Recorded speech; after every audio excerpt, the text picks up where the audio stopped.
Let's talk about procrastination, from one procrastinator to another. Isn't it so much fun waiting till the last minute to get everything done?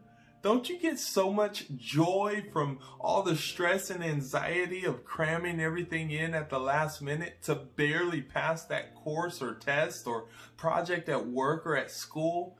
Isn't procrastination so fun? Okay, here's the truth. Procrastination is the frustration of our future self. It's setting ourselves up to fail. When we procrastinate, we leave so much at the end that it's nearly impossible to do it correctly or excellently. We, in a way, become our own worst teammate. The you today and the you tomorrow are on the same team, but when you today don't do your part, you're leaving all the work for you tomorrow, and ultimately, it's way too much. And on any other team, you'd call that person out. But because the team is you, we just accept it. This is just the way I am.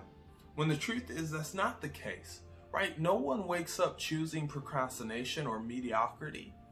There are things that empower or enable procrastination in our lives, whether it's perfectionism or living by motivation or the lack of motivation, and so you don't do things when you don't feel motivated, which is a horrible way to live because you can't lead yourself that way. But ultimately, I think procrastination can boil down to two elements of why we procrastinate in our lives. Number one, we fail to connect the dots between today and tomorrow. We fail to see how the habits that I do today is becoming the person I am tomorrow. We fail to connect those dots and to see our future right now. The second reason why we procrastinate, I believe, is because we rely on our talent too much.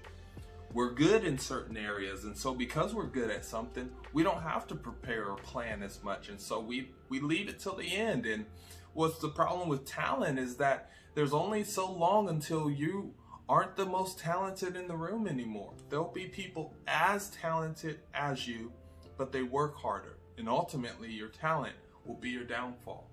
So I want to give you two tips to strengthen your fight against procrastination. Number one, do something every day to get a little closer. Doesn't mean that you have to do it all today or accomplish these huge goals you had. You don't have to do it all today, but take a bite size. Do a little step to get a little bit closer. The you tomorrow will tell you thank you. The second tip is this: don't rely on your talent, strengthen your talent. Don't rely on what you're good at. If you're already good at something, get better. Grow yourself, sharpen that talent in your life, and I promise you, when you fight against procrastination, the you tomorrow will always succeed.